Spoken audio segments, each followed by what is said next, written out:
Welcome to my YouTube channel being India. നിങ്ങൾ ആരെങ്കിലും എന്റെ Onam get ready with me കണ്ടിട്ടുണ്ടെങ്കിൽ അതിൽ ഞാൻ യൂസ് ചെയ്തിരുന്ന പ്രോഡക്റ്റ് ഇത് തന്നെയാണ്. അപ്പോൾ ഇതാണ് കെ ബ്യൂട്ടിയുടെ hyper gloss liquid luminising highlighter.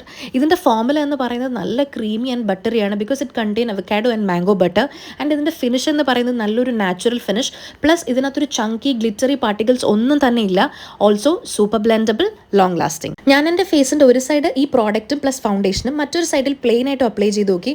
രണ്ടും നല്ല അടിപൊളി ഫിനിഷാണ് തരുന്നത് കേട്ടോ. എനിക്ക് നല്ലപോലെ അറിയാം സ്ട്രോപ്പ് ക്രീമിന്റെ ഉദ്ദേശം എന്ന് പറയുന്നത് നമ്മുടെ ഹൈലൈറ്റർ പോയിന്റ്സിനെ ഹൈലൈറ്റ് ചെയ്യല്ല, മൊത്തത്തിൽ ഒരു ഡ്യൂയി സാധനം തരിക എന്നുള്ളതാണ്. ഈ ഒരു ലിക്വിഡിന്റെ പ്രത്യേകത എന്ന് വെച്ച് കഴിഞ്ഞാൽ നമുക്ക് ഈ സ്ട്രോപ്പ് ക്രീമിന്റെ പേർപ്പസും നമുക്ക് ഇതിൽ സെർവ് ചെയ്യാൻ പറ്റും.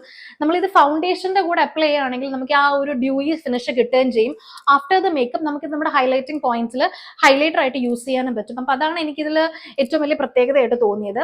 പിന്നെ coming to its price, yes ഇത് കുറച്ച് പ്രൈസിയാണ്, എല്ലാവർക്കും സാധാരണക്കാർക്കൊന്നും ഇത് അഫോർഡ് ചെയ്യാൻ പറ്റില്ല. ഇപ്പൊ ഇതിന്റെ ഒരു ദിവാലി സെയിൽ ആയിട്ട് പോലും ഇതിന്റെ പ്രൈസ് എന്ന് പറയുന്നത് 949 ആണ്. അപ്പൊ നിങ്ങൾക്ക് ഒരു സ്ട്രോപ്പ് ക്രീമും അല്ലെങ്കിൽ ഒരു ഹൈലൈറ്ററിന്റെയും രണ്ടിന്റെയും പർപ്പസ് വേണ്ട ഒരു പ്രോഡക്റ്റ് നിങ്ങൾ അന്വേഷിച്ച് നടപ്പുണ്ടെങ്കിൽ പ്ലീസ് കെ ബ്യൂട്ടിയുടെ ഒരു ലിക്വിഡ് ഹൈലൈറ്ററിന് ഒന്ന് ട്രൈ ചെയ്ത് നോക്കൂ. You will feel the difference. So പുതിയൊരു വീഡിയോ ആയിട്ട് വീണ്ടും കാണുന്നതുവരേക്കും ഇറ്റ്സ് ബീങ് ഇന്ത്യ.